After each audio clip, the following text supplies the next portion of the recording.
Hello guys, in this video I'll teach you how to set up the light AOVs and tweak the render settings to pass on the render for compositing. Let's get started. So from the previous lesson I set up two lights, which is one being my HDRI and the second one being my main light, which is a point light. So what I'm gonna do first is go to the contribution tab, and down here you can see AOV light group. You guys can name it whatever you want, but I'm going to match it with my light name, so I'm just gonna put main light.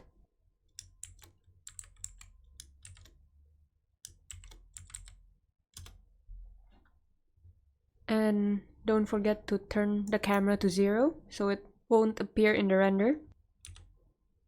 Same goes for the HDRI. Go to the contribution tab and name it HDRI. Okay, now let's change the ROPNet name to render. You guys can put more than one point light, obviously. I would say I normally use one HDRI and 1 to 3 maximum point lights to define my pyro, so that my pyro density is well lit and that the volume is well defined, especially if your pyro or explosion has a lot of smoke. You want the smoke not to look flat and 2D in the render, so you need to give it some volume using point lights or your HDRI to get the ambient feel. Okay, let's move on to the render settings. Jump inside. Rename this as Pyro 1. This is because we're going to do some masking and matting. So first, click on your render node.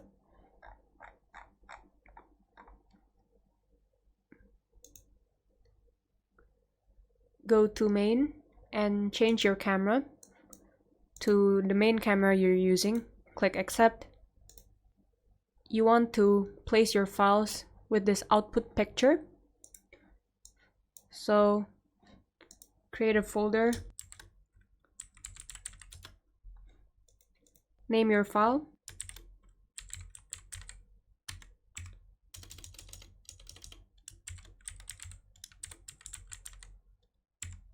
The format is $f.exr.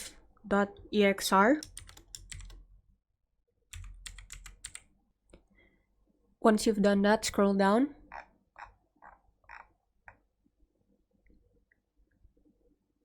In this AOVs tab, you want to put in all your lights and render layers to help with the compositing.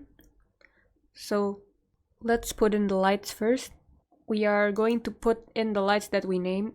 So type RGBA underscore your light name.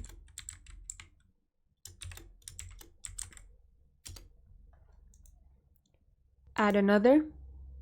Bring in your HDRI. So type RGBA underscore HDRI. And while we're at it, we're going to separate a few attributes to help with the compositing.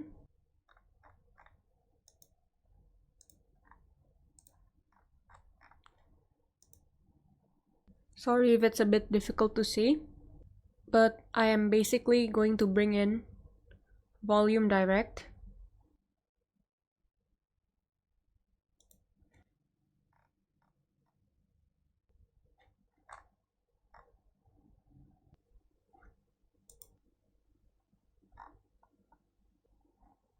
diffuse direct,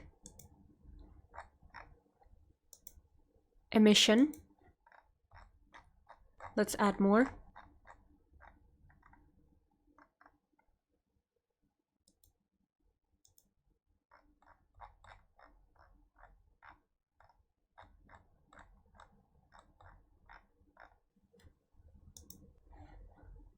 Alpha. It's written alpha and it's located way under there. You guys can't see it in my screen because it cuts off, but it's written alpha. And you guys can try volume albedo. Those attributes, AOVs, are normally what I use when I'm rendering out a pyro. And in this instance, we will only be rendering out the pyro because, as I said before, I passed the destruction sim to the lighting and compositing side, so they're actually the ones who's doing the lighting setup for the destruction as well as the material look development of the spaceship. Now that we have our AOVs and layers set up, go up, go to sampling, and change a few of the settings. For camera, I put 6, diffuse on 5. There's no specular on pyro, so just zero it out to decrease render time. I put up the transmission quite a bit. There's no subsurface, so zero this out. Put up the volume indirect. And zero out the indirect specular blur. Okay, let's re-render to check.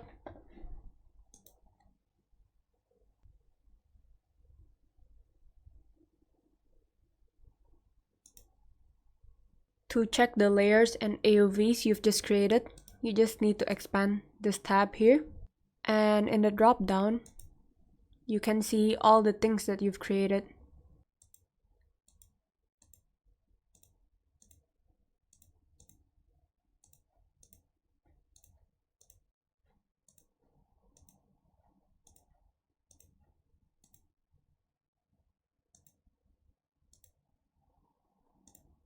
But some of the layers aren't really plain to use. The main light isn't really doing anything, so go back up. Increase it.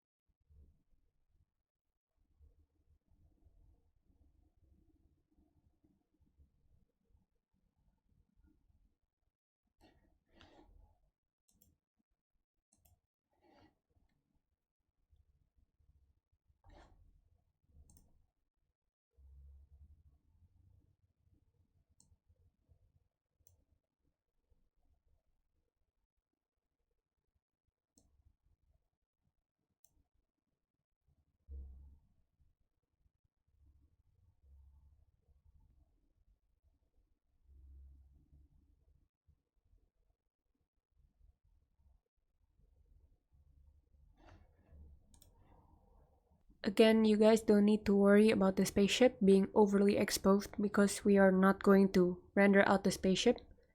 We are going to matte it out, so it's fine to get this purple hue that we want from the main light, which is also shining through the pyro to get more of a fill so that it'll be easier to composite later on. Let's check on the others. HDRI isn't doing much.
So once we brought up the intensity and exposure, you can see it takes more of an effect on the density of the pyro,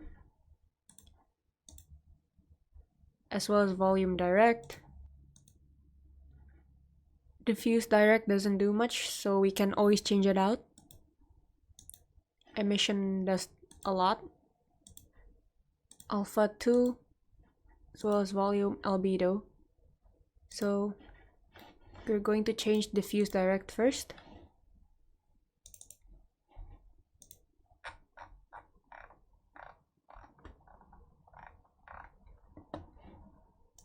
Let's try volume scattering.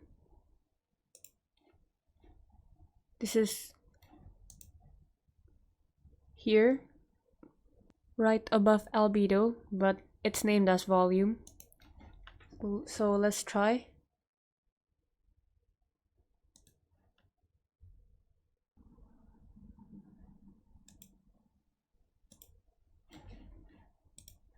It's there. Close volume direct. I guess you guys can use either one of these. Let's turn down the HDRI light a bit because it's too strong.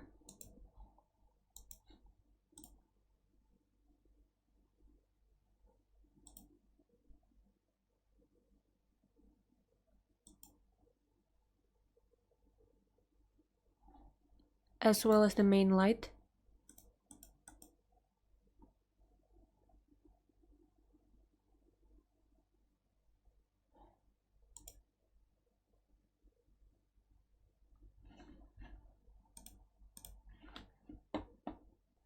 Okay, now let's move on to matting the destruction.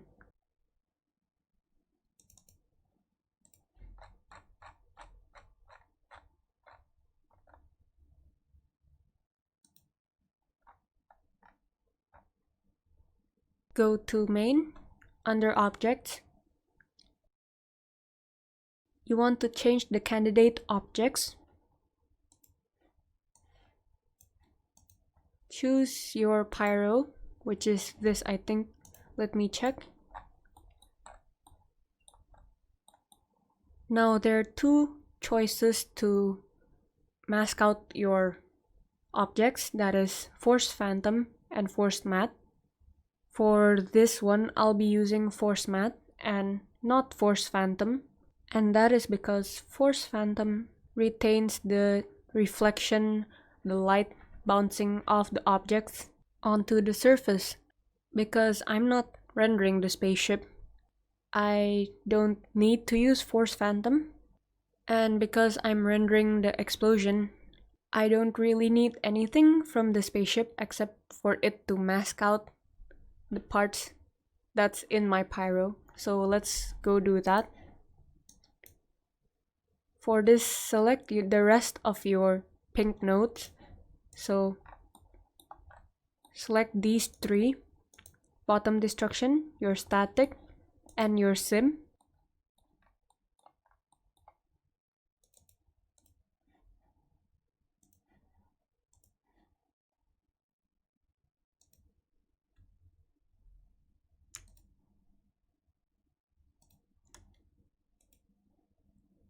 Let's do a test render to check.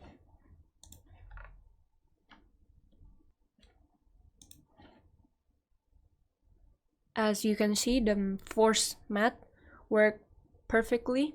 My destruction is matted, and I could only see my pyro with a lot of details.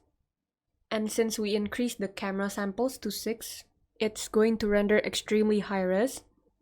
But take note, it doesn't have to be 6, it doesn't have to be that high. If your computer cannot handle it, you can just stop at 4 or 5.